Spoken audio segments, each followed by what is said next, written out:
Krishna, Hare Krishna, Krishna Krishna, Hare Hare, Hare Rama, Hare Rama, Rama Rama, Hare Hare, Krishna Krishna, Hare Hare, Rama Rama, Hare Hare.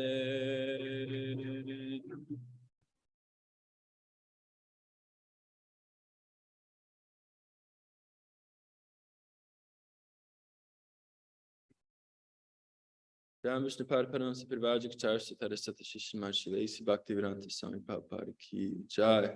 Ananta Koti Vaishnava Vrinda Ki Jai. Granta Srimad Bhagavatam Ki Jai. Sankirtan Yagya Ki Jai. Nitai Gaura Premanande Hari Hari Bo. Hey, good morning, devotees. Welcome to today's Srimad Bhagavatam class. Today we're reading from Srimad Bhagavatam, Canto 5, Chapter 12, verse 5 and 6.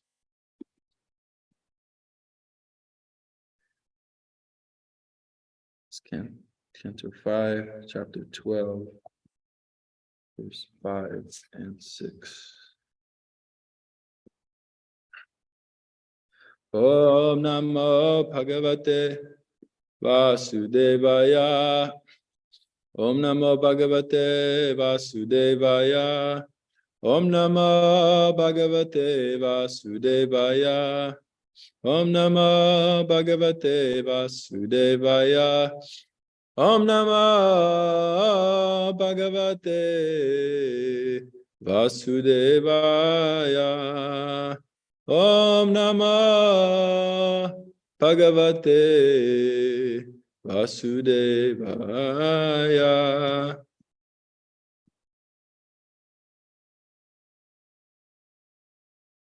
Okay. So, okay, I'll read through the Sanskrit.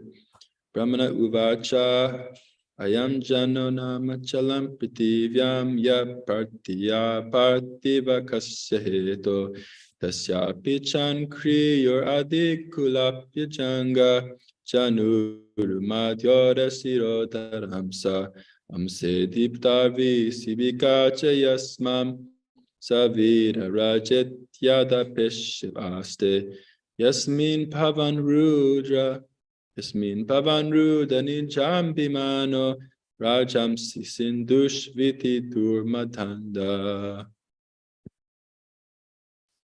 Word for word.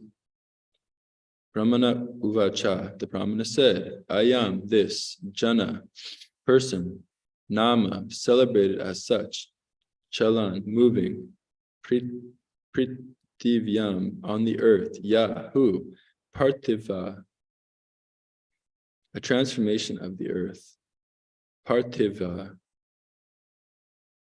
the king who possesses a similar earthly body, Kasya, for what? Heto, reason, Tasya api, of him also, Cha, and Ankriyor, feet, Adi, above, Kulpa, ankles, Changa, calves, Janu, knees, Uru, thighs, Madhyura, waist, Siddhara, neck, Amsa, shoulders, Amse, shoulder,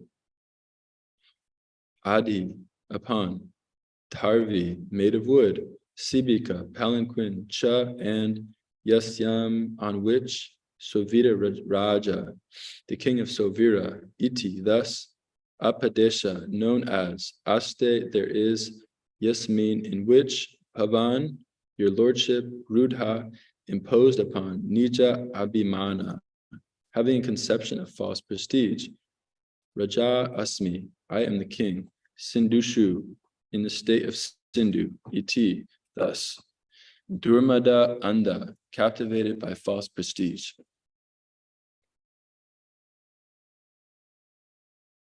So, a little context here. Okay,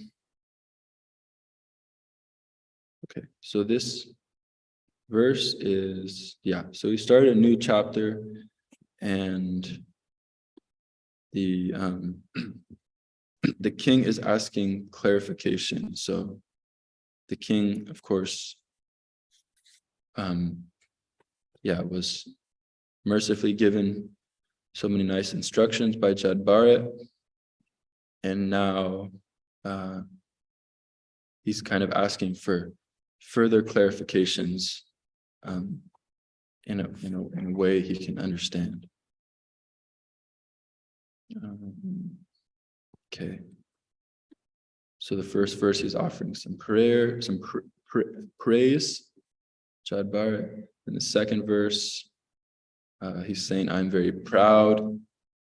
And this is nice. I'm diseased. Your nectarian instructions are the proper medicine for one suffering from such a fever, and they're cooling waters for one scorched by the heat.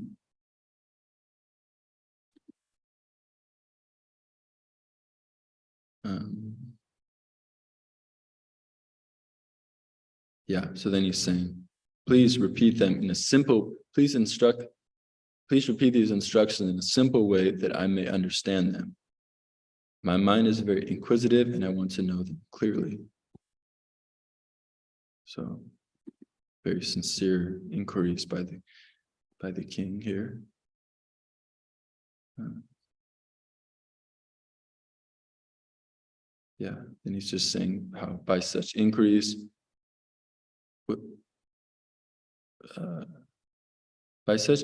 and answers, no one can come to the absolute truth. Okay. Anyway, so now today's verse is is Jad Bharat's response to these kind of this setting up the scene by this king of Sovira.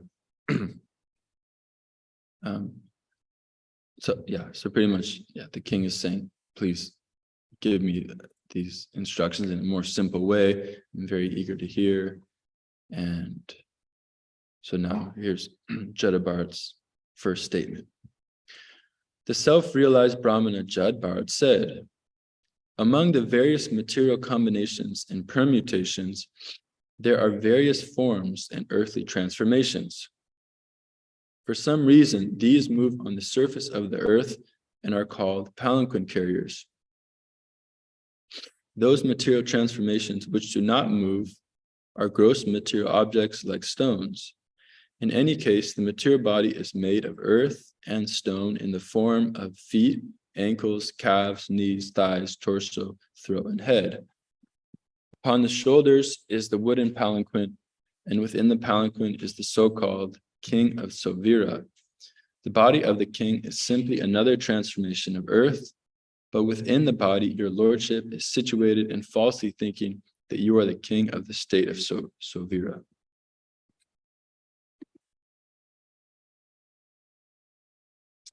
Okay, translation. Purport. After analyzing the material bodies of the palanquin carriers and the palanquin passenger, Jad Bharat concludes that the real living force is the living entity.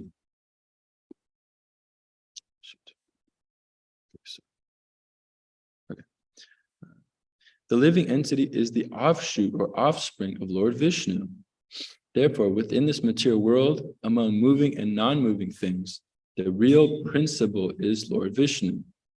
Due to his presence, everything is working, and there are actions and reactions. One who understands Lord Vishnu as the original cause of everything is to be understood to be perfectly situated in knowledge. Although he was falsely proud of being a king, King Rahugana was not really situated in knowledge. Therefore, he was rebuking the palanquin carriers, including the self-realized Brahmana Jad Bharat. This is the first accusation Jad Bharat made against the king, who was daring to talk to a learned Brahmana from the flimsy ground of ignorance. Identifying everything with matter. King Rahugana argued that the living entity is within the body.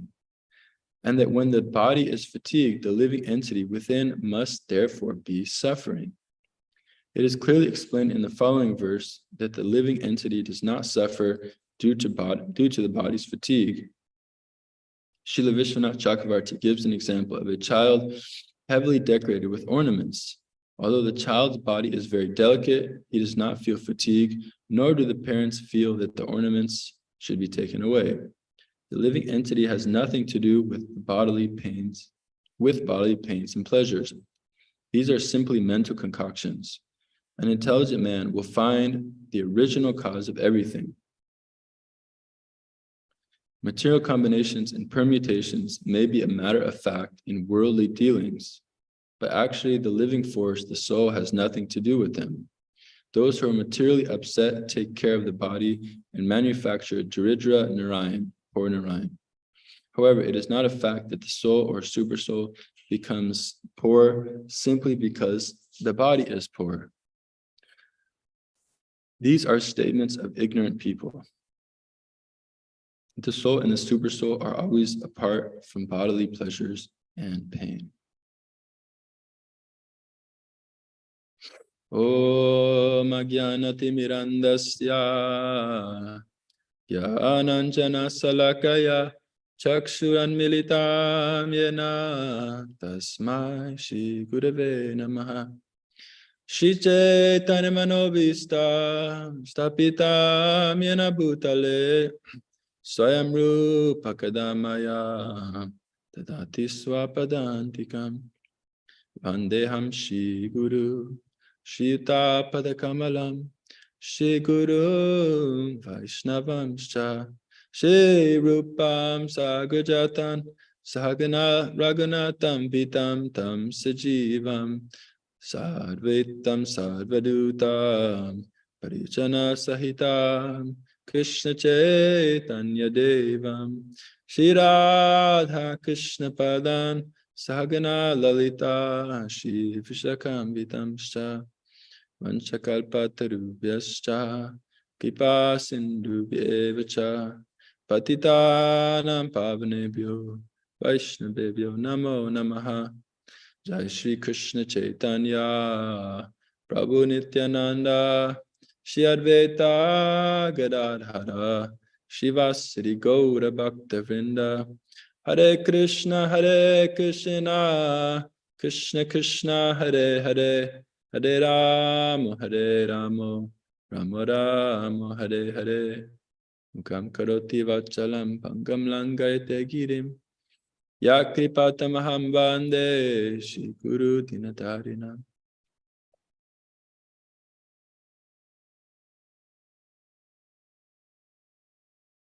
Okay. Namo Mishimpadaya Krishna Prasaya Bhutale Shimate Bhakti Vedanta Swaminiti Namine Namaste Saraswate Deve Gauravani Pacharine Nirvisesha Shunyavadi Paschatya Teshatarine. Okay, so again, welcome, dear Prabhus, friends, devotees.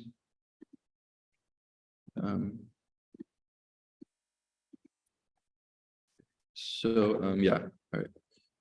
Just pull up my notes here.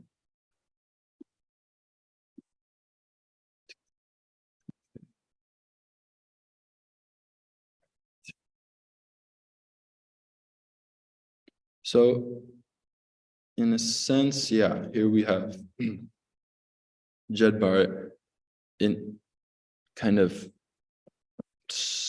going through the kind of basics, I guess, yeah, Bhakti 101. So he's giving a very kind of analytical example of how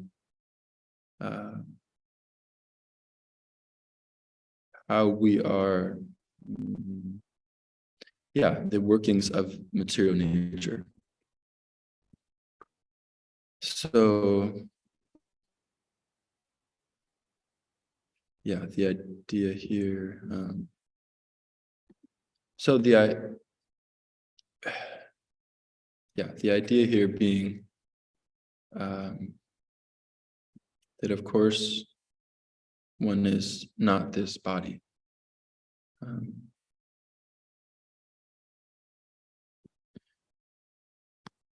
So there's a nice verse. Well, which verse?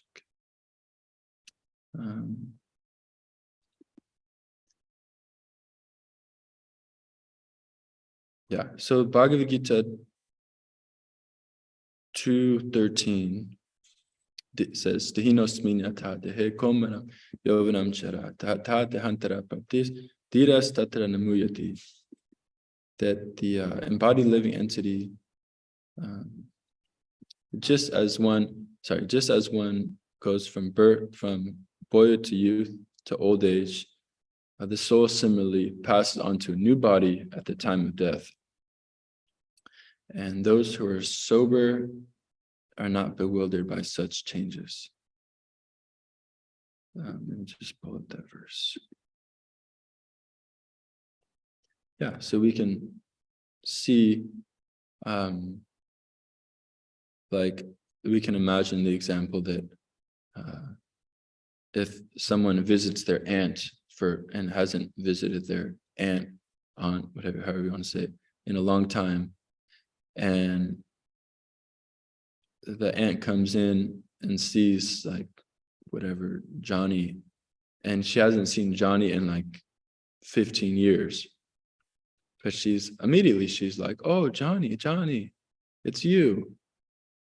But the thing is, now Johnny has actually completely different body.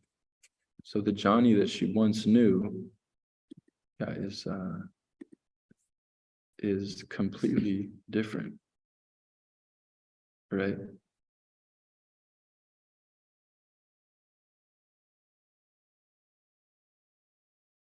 So,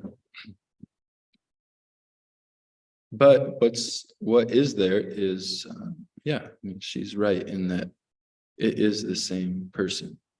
Even though, Johnny's probably personality has changed, his body has completely changed, everything has changed.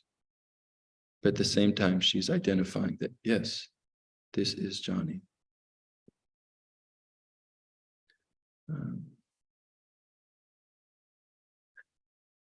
So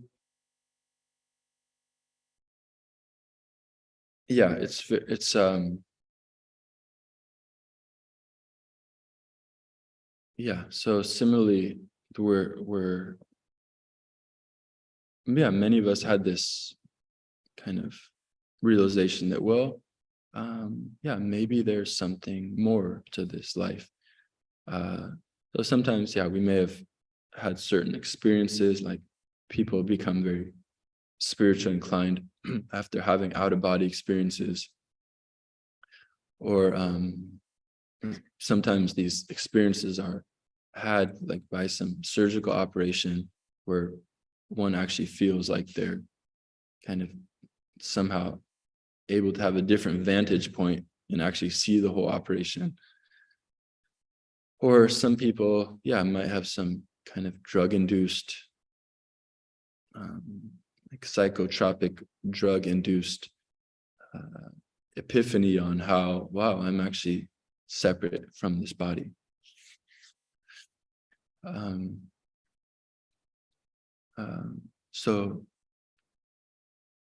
even nowadays, it's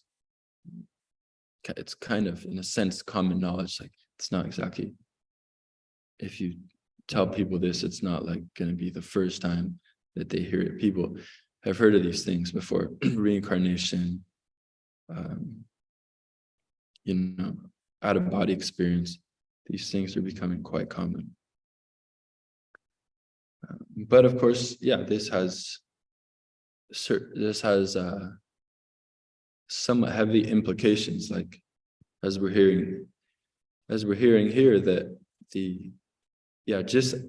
this Bhagavad Gita verse I quoted, that just as Johnny is, got a totally different body when he visits his aunt, so similarly, at the time of death, then one also has to will also take on a different body. So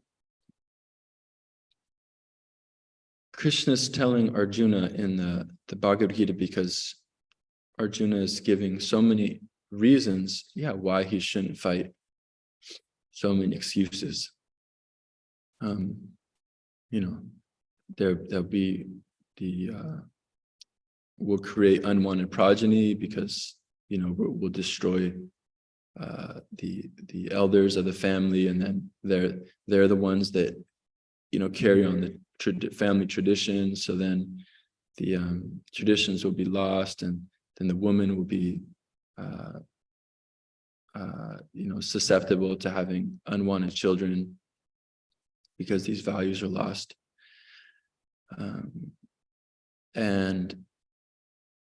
So that's one argument he gave. And then another argument was, these are my teachers. These are like practically my family members that you're wanting me to kill here. So how can I do this? But Krishna is saying, well, Natu evham nachu tasham, natwam name janadipa.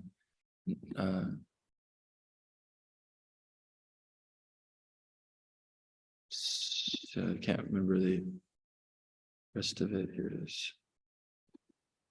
Good thing I got this computer here. Okay. It's too late. Okay, so Krishna is saying there that never was there a time when you did not exist, nor me, nor all these kings. So they'll always exist. So sorry, Arjuna. So that's not exactly the best excuse also, because these kings, your so-called relatives, will also get new bodies at the time of death. But Arjuna was very attached. Like, I have these. What about these relationships that I have with them? They've been so kind to me in this life, and I feel indebted to them. But Krishna is saying these so-called relations are only actually in relation to the body. So as we know, real compassion, like the example is given, if someone's on a boat and they go to save a drowning man, okay, you're going on the boat and the man is drowning, and you can save his clothes, which I guess is nice. Maybe you can donate the clothes to some thrift shop. But what's better is if you actually save the person, right? Pull the person out of the water. So the most compassion one can have is actually to save the souls of others, and ultimately end all their problems once and for all. So Krishna is telling Arjuna, don't be attached in this way, just to the body. So we can see also in our own life, right? Like, how much are we attached to these temporary things? How much are we attached to things that will ultimately be taken from us?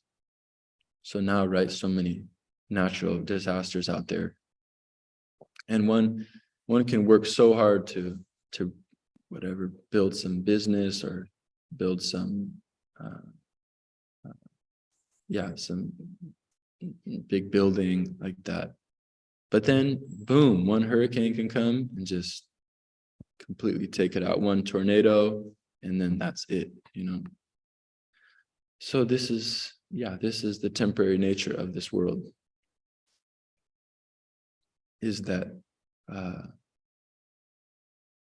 things are always bound to be finished because it's temporary. So we shouldn't be so attached to these things. We should not think that, these things are, I should get so involved with these things that I should ultimately compromise my ultimate good, my ultimate, ultimate benefit in life. So of course, famous Jesus Christ, famous, or is said to have quoted this verse that what use is everything if you lose the eternal soul, or something like that. Also, there's a Chanika sloka to the extent of it's saying like you can sacrifice a family for the sake of the village, you can sacrifice a limb for the sake of the body, and you can sacrifice everything for the sake of the soul.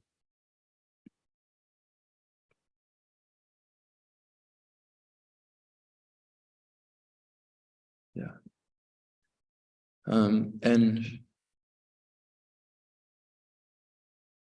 yeah, so one time it was very kind of, it was cool. There was this person I met on book distribution, and he was interested, and we were kind of on like a, we were kind of amongst our team of traveling book distributors.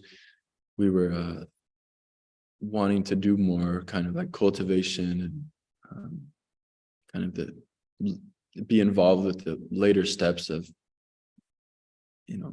assisting in making people devote, bringing souls to Krishna consciousness.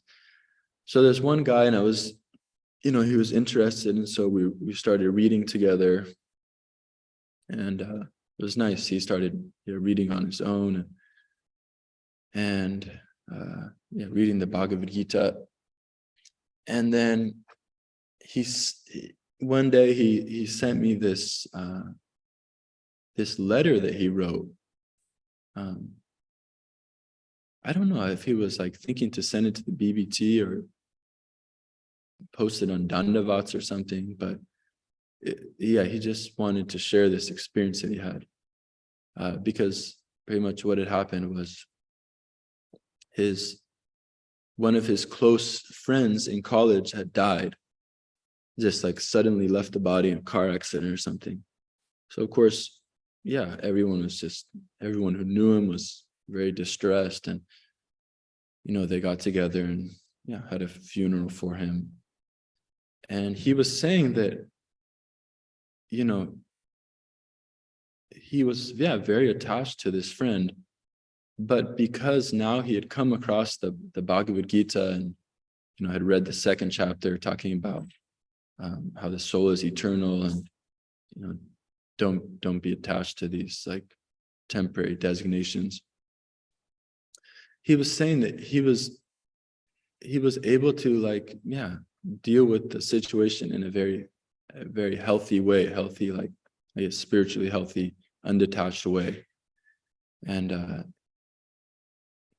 so many people were like crying around him and deeply affected and kind of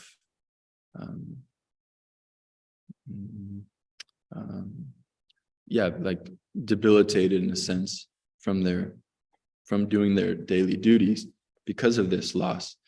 But he was mentioning that because he had gained this transcendental knowledge, he was actually just he was able to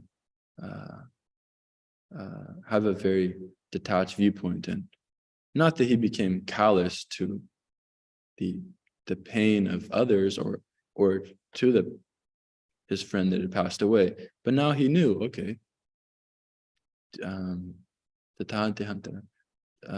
the soul will take on another form, just as we take on different forms in this one life. So it was a very it was very far out to hear this.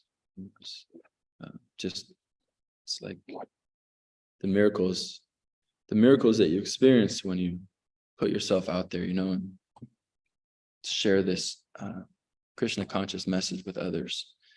It's very like they say, the more you give, the more you get. So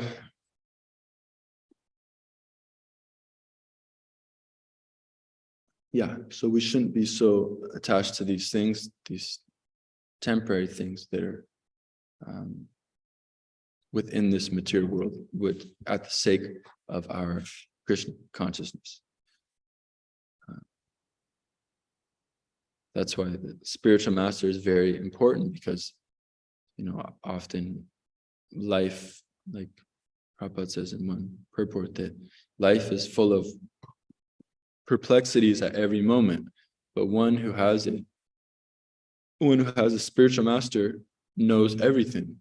And one might think, well, what do you mean knows everything?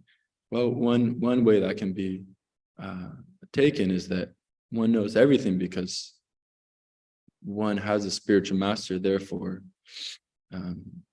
by the instructions and the wisdom of the spiritual master, who is described in the Bhagavad Gita as they've seen the truth. So through their instructions, we're able to navigate this very kind of dangerous life. Padam ya vipadam natesham. Bhagavatam explains it's a danger at every step. And often we can make steps in the wrong, dangerous steps in a dangerous direction without the guidance of a spiritual master.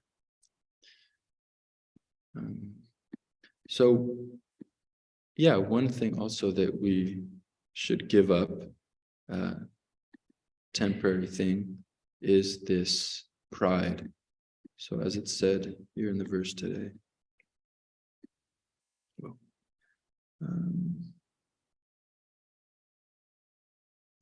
so the king, you're falsely thinking that you are the king of this state of Savira. So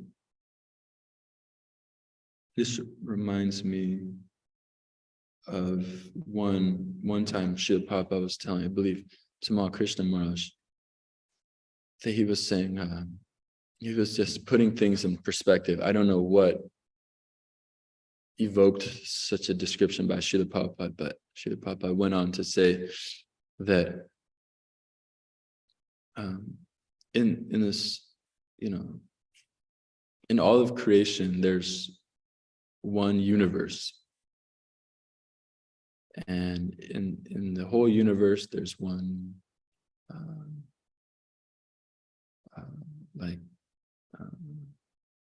planetary system. And in that one planetary system, there's one planet called Earth. And on that Earth, there's one continent called America. And on that continent, there's one country called the United States. And in that one country, there's one state called California. And within that state of California, there's one city known as Los Angeles. And within that city of Los Angeles, there's one building, which is known as the Hare Krishna temple. And then within that building, there's one manager, like temple manager. And and that temple manager is thinking that he's so great. So you can see, wow, Prabhupada really kind of put things into perspective. That this is quite insignificant. But this pride. So along with detaching ourselves from gross things, also this pride, it also has to be vanquished, because this pride obviously leads to so many other things. So one purport Prabhupada says that even the braying ass, I believe that's a kind of yelling donkey, is attached to its position. Or sorry, it's attached and proud of his position. So everyone else is looking at a donkey like, okay, this donkey's, just like carrying heavy things all day and isn't exactly the most prestigious animal. But what's that, donkey thinking? Man, I just see how I carry things and, whatever. So so it's just a natural state. Everyone is proud. But here we see that Jadbar is like putting things in perspective, just like how Prabhupada did to kind of curb that pride. So he's saying that, everything in this material creation, there's like different combinations and permutations and earthly transformations. And, some are called palanquin carriers, and which, all bodies, they're just made up of earth, stone, like that, thighs, throat, head. And then, there's one of those combinations of these like gross material elements is, happens to be a king, like has this title of a king. But now this king is thinking they're so puffed up. So it's interesting. It's interesting that Jadbar is kind of like stressing this point, and kind of stressing this point of like, be free from this pride. So it kind of makes me think that, yes, this is actually very important. This freedom from pride is like a kind of preliminary qualification for advancement. And there's verse Bhagavad Gita, Nirmana Mohajita Sangha Adhyatma Nitya Vidiviti Karma Tanver Vimukta Sukha Dukkha Samner Gakchanta Mura Param Avyayam Tat. Those who are free from false prestige, illusion, and false association, who understand the eternal and who are done with material lust, who are freed from the dualities of happiness and distress, and who unbewildered know how to surrender unto the Supreme Person, attain to the eternal kingdom. So first thing there, nirmana. So free from false prestige. This is, and then, I believe the 13th chapter of Bhagavad Gita, also in the explanation of what is knowledge, then how does it start? Ultimately, be free from pride. Yeah. So one way or other, somehow or other, we have to get free from this pride, because this pride, we might be able to make some advancement in Krishna consciousness. But if we're so proud that we're not able to take the guidance of others, or we walk around with this kind of shield of our pride, then and because of that kind of like air of so-called greatness, then everyone's like, I don't want to give this guy any advice, because they'll just like blow up. So then we're missing out on a lot of kind of advancement that can be made by the guidance and recommendations of others. So it's very important. And I like this. One time in New York, we were, they chant the Shikshashtakam, and then our dear Gita Nagari supporter, Gopal Champu, he's like the temple commander there. He'll call on someone during the morning program. He'll call on someone and say, okay, can you give a little purport on this Shikshastakam verse we just quoted? And one devotee, it was the verse Trinadapi Sunichana, one should be more tolerant than a tree, feel oneself lowered in the blade of grass. And in such a state of mind, one can chant constantly. And this devotee gave such a nice, purport on it. He was saying that, if we're free from pride, then we won't be disturbed by the situations that automatically, inevitably arise in this world, right? Like how, things happen in life that kind of, aren't always so good for your self-esteem. People put you down or whatever. And so, but if you're free from this pride, then you won't be disturbed and you'll be able to chant constantly. But if you are disturbed, oh my God, this person said this person said that, this person didn't give me due respect, then you're going to be disturbed, and then you're going to go down a chant and you're just going to be thinking, oh my God, this and that and the other.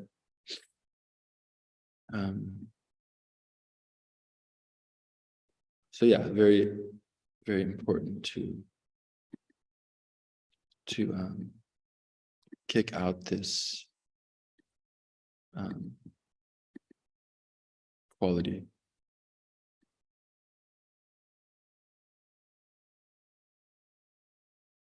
And okay. So this verse also goes on to talk about in the purport. Prabhupada says how the living entity is an offshoot or offspring of Lord Vishnu. Therefore, within this material world, the real principle is Lord Vishnu. Due to his presence, everything is working. And these are actions and reactions. So, real knowledge is being given here, as opposed to false knowledge. And so Bhagavad Gita has this verse, which I like. I love this verse because it gives such a nice visual of how kind of, as Prabhupada saying, the real principle in this material world among moving and non-moving beings is Lord Vishnu, right? So I love this verse. Mata from Bhagavad Gita, was it 5, 6, 7, 5, I believe. No, not 7, 5, 7, 7, I think. Mata parataram nanya kinchit asti dhananjaya mai sarvam idam pratam sutre mani kana iva. O conqueror of wealth, there is no truth superior to me. Everything rests upon me as pearls are strung on a thread. So everything rests on Krishna as pearls are strung on a thread. So, we know that, okay, if the thread, if a thread gets weak, then, the whole necklace falls apart, right? So similarly, that's how essential Krishna is to everything. That's how he is the essence. Because if he were not here, as he even says in Bhagavad Gita, he says, if I didn't do my duty, then everything would go into ruination. So, Krishna is that the essential aspect, the essence of everything. So knowing this, one engages in devotional service. So if we go to the Bhagavad Gita, 10th chapter. Krishna. Yeah, if we go with Bhagavad Gita, 10th chapter. This verse 1, text 7. One who is factually convinced of this opulent and mystic power of mind engages in unalloyed devotional service. Of this, there is no doubt. So many verses in this 10th chapter are reinforcing this point that by knowing the glories of Krishna, knowing that he is the essence of everything, then the natural consequence is that one gives loving devotional service. Aham sarvasya pabhavo mata sarvam pravartate iti matva bhajante mam buddha bhava samanvita. I am the source of all spiritual material worlds. Everything emanates from me. The wise who perfectly knows this engages in my devotional service and worships me with all their hearts.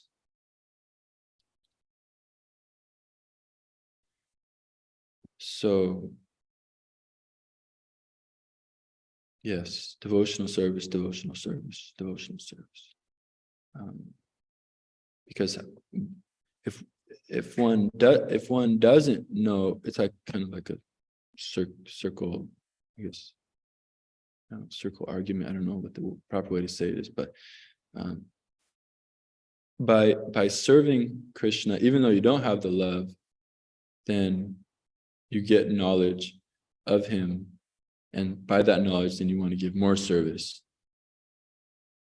And then by giving more service, you get more knowledge. So it's like the system feeds into itself. And yeah, Vasudeva Bhagavati Bhakti Yoga Priyojita Janyatya Sivara Gyam sorry, no, last word. But this verse from the first canto, Bhagavatam, I believe, 2nd chapter, is saying that by engaging in devotional service, one gets knowledge and detachment. So this is ultimately, we're all seeking after these. We're all seeking after realization of Krishna. This is what we are hankering after, getting realizations.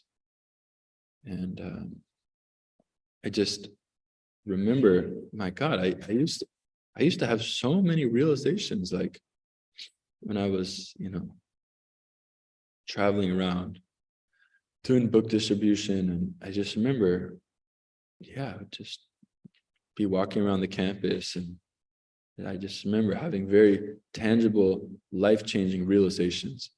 And I was thinking, I don't get those so much anymore. So I was thinking, well, what's different now? Okay, well, then I was reading 2 hours a day without fail, and doing full morning program. When we were driving, we were listening to lectures. Life was a lot less, I guess, complicated in a sense, and so it was very much, there was the brahmachari dharma, just studying, doing menial service, but a focus on studying and absorption. And so I was thinking that, I think a lot of those realizations came by, of course, sacrificing for this Sankirtan mission, and going out on books every day and sharing the message. Obviously, I can see that must have been very dear to Krishna and Lord Chaitanya because of the realization I got. But also when one fills one's mind with these contents, these messages, then it's natural that one perceives the world through those messages.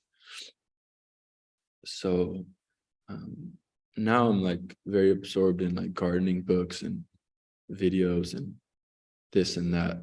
So I'm like, I can see I'm like seeing the world through that lens. Oh, whatever, But that's why, it's very important absorbing oneself in the messages of Bhagavatam, Bhagavad Gita, because then one sees the world through those lenses, and then one contemplates these things, and then by doing service, then janayatya suvairagyam, one gets this knowledge and detachment. Okay, so I'll stop there. Join the meeting. I thought I was already in a meeting. This might have cut out. Oh yeah, no. Okay. All right. If anyone has any questions or comments, I think we might even have a little extra time based on the sounds I hear from the Pujari room. So if any questions or comments, feel free to do so now.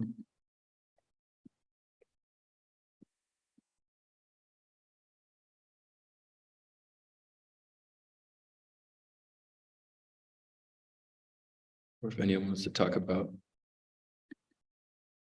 Daridra Narayan, I didn't touch about that.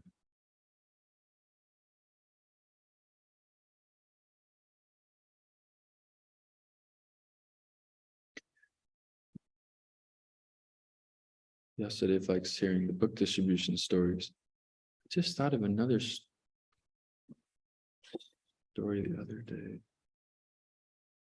Yeah.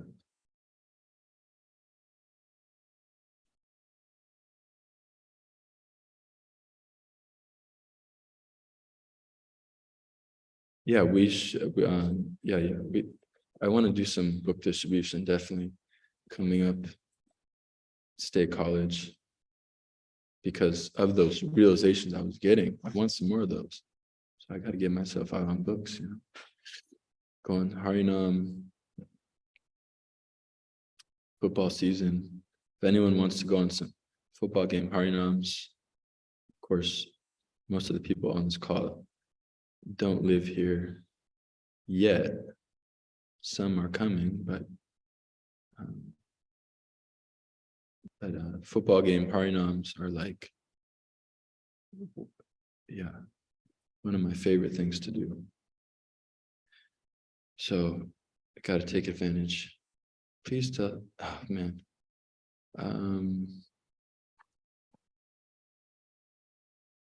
Well, one time we got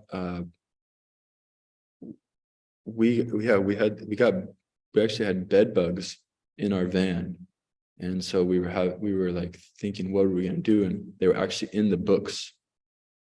Like we would just pop open a book, and you just see like a squished bed bug in there. It was really bad, And then then our Sankirtan leader said, okay, what we're gonna do is we're gonna heat them up, like. But of course, we don't want to miss a day of Sankirtan.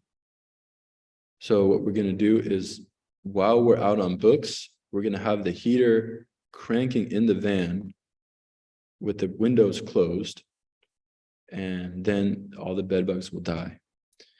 But of course, our usual book distributions place would be on a campus. So we'd be parked like in the middle of campus, and we'd have to, we weren't exactly invited to come distribute books, so we'd have to be covert. So this day was no different. We're parked in the middle of campus, and now we have the propane heater going, and the windows up to make it hotter. But the thing is, when the propane tank is going, you have to hold you can't, like, there's no oxygen in there. So what we'd have to do is, and you can get like propane or like oxygen deprivation or like whatever, you can, if you breathe that in the atmosphere, you can like pass out. So what we were having to do is, when we wanted to load up books, we'd have to, sneak to the car, open up, take a deep breath, open up the back of the van, run inside, load up our books, load up our book bag, and then get out before we like passed out pretty much. So anyways, this one adventure in service of Lord Chaitanya. Okay. Thank you very much. Granta Srimad Bhagavatam ki jai. Shri Prabhupada ki jai.